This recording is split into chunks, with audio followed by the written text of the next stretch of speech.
బతుకంటే బడి చదువా అనుకుంటే అతి సులువా, పొరపడినా పడినా జాలి పడదే కాలం మనలాగా.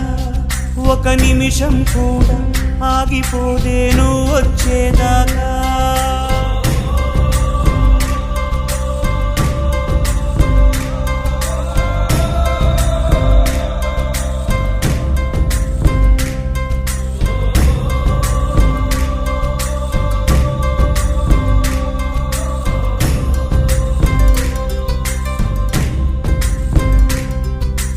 కలలుండని కడలేదని అడిగేందుకే తెలివుందా, కలలుండని కనులేవని నిత్యము నిదరోమంద, గతముందని గమనించని నడిరేయికి రేపుందా, గతితో చని గమనానికి గమ్యం అంటూ